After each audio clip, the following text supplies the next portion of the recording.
Today, I'm instructing my administration to halt funding of the World Health Organization while a review is conducted to assess the World Health Organization's role in severely mismanaging and covering up the spread of the coronavirus. American taxpayers provide between $400 million and $500 million per year to the WHO. In contrast, China contributes roughly $40 million a year, and even less. As the organization's leading sponsor, the United States has a duty to insist on full accountability. President Trump yesterday. Full accountability. Yeah. If you live in a glass house, like, don't have people throwing rocks at others. He talked about full accountability. You go back and look at his quotes, they're far worse than the World Health Organization. The World Health Organization screwed up. China screwed up. Donald Trump screwed up. A lot. A lot.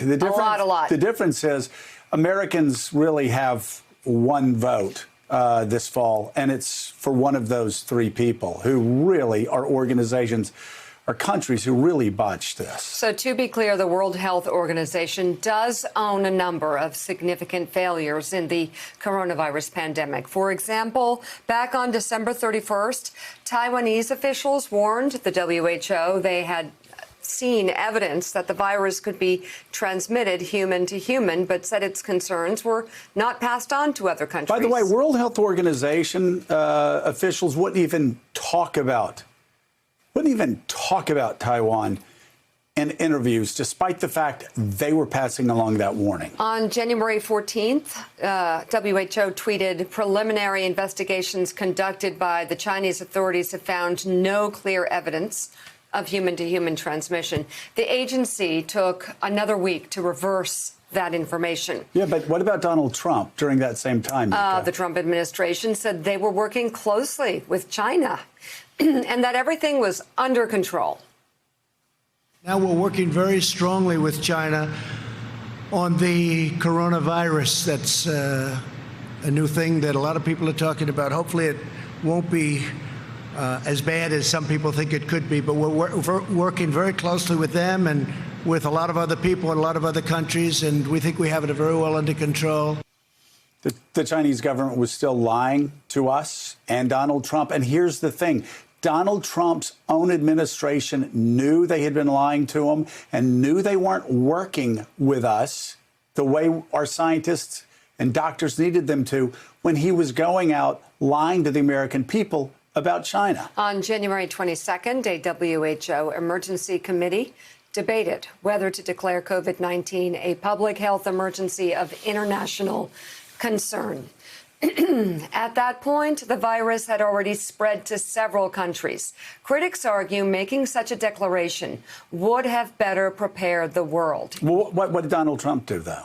Well, nearly a full month later, President Trump severely minimized the threat, saying, quote, when you have 15 people and the 15 within a couple of days is going to be down to close to zero, that's a pretty good job we've Wait, done. Mika, that's a month after the WHO was criticized? Yes, a month later, yes, he's saying it's 15 people going to be down to zero. Okay, so obviously Donald Trump's record far worse than the WHO's there as well. On January 31st, the head of the WHO tweeted that his organization doesn't recommend limiting trade and movement, a declaration that many feel, in retrospect, was ill-advised. Yet at least he believed the coronavirus threat was actually real, something this president questioned nearly a month later.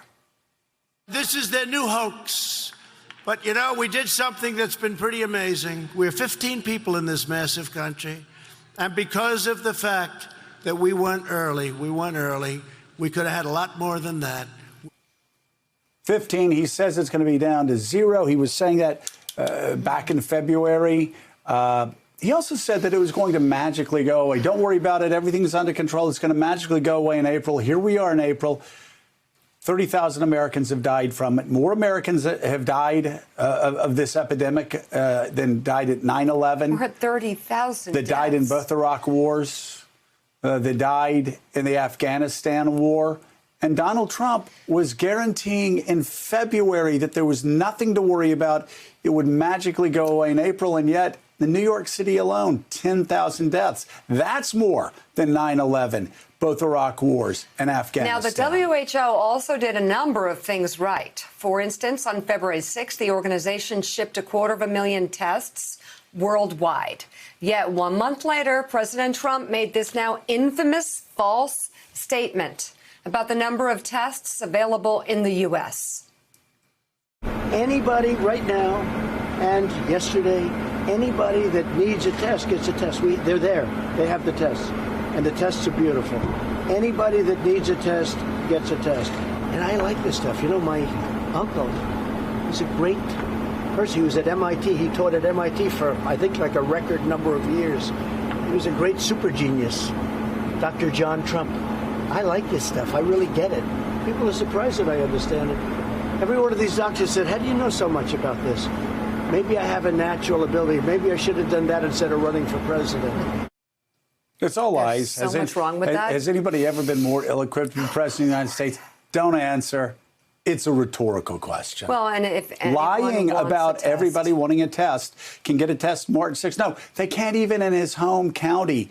Or at least Mar-a-Lago in Palm Beach County, there are hardly any tests there. There are hardly any tests across the country. So joining us now, Professor of International Politics at the Fletcher School of Law and Diplomacy at Tufts University, Daniel Drezner. His new book is The Toddler in Chief, What Donald Trump Teaches Us About the Modern Presidency. Also with us for this conversation, Republican strategist and MSNBC political analyst Susan Del Percio. Dan Drezner, let's talk about, why don't we talk about the most glaring mistake, and that's testing. Donald Trump brags that 3 million people have already had tests in the United States. We, of course, have 320 million people, around 320 million people in this country. And for millions and millions of Americans, I said nobody can get the test. Yes, some people can get the test, but unfortunately, by the time many Americans receive tests, it's too late. They're already in the hospital suffering from coronavirus. We hear of people that got flu tests and then had to wait to get coronavirus tests in nursing homes, and then they and so many others died. I mean, talk about the mismanagement on such an epic scale. I mean, where do you begin? You know, the fact is that the administration was late in responding.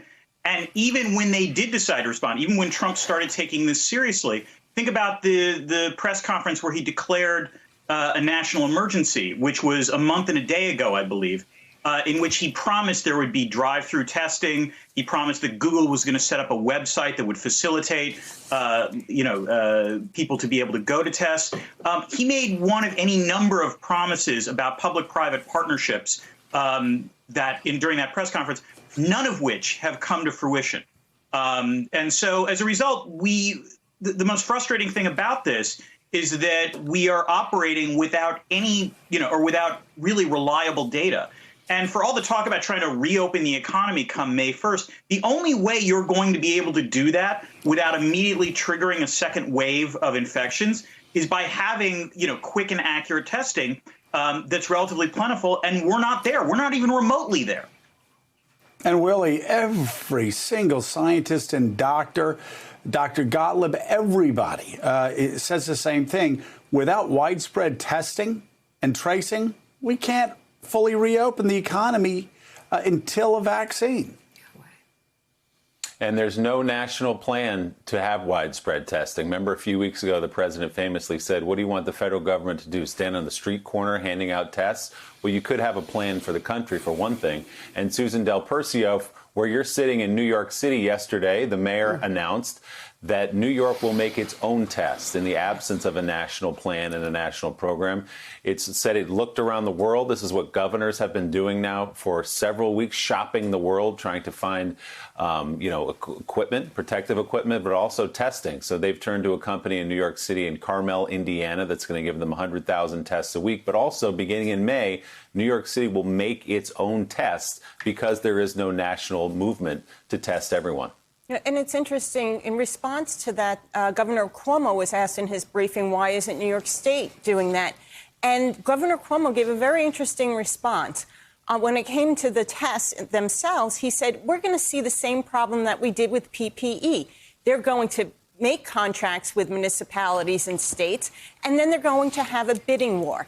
Then he actually gave Donald Trump a great opportunity to show leadership and said, why not have FEMA take over and manufacture testing and put out the Defense Production Act, like FEMA said they were going to do in March 24th, and put out 60,000 tests.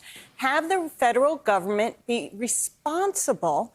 Donald Trump could take credit. It could look like leadership. He won't do it. But that would be something the federal government could do. Because, again, I think looking at what happened with PPE and all of the people who ended up paying so much more than they could afford for that production of that stuff, now it comes to testing, and they're not going to be able to get it.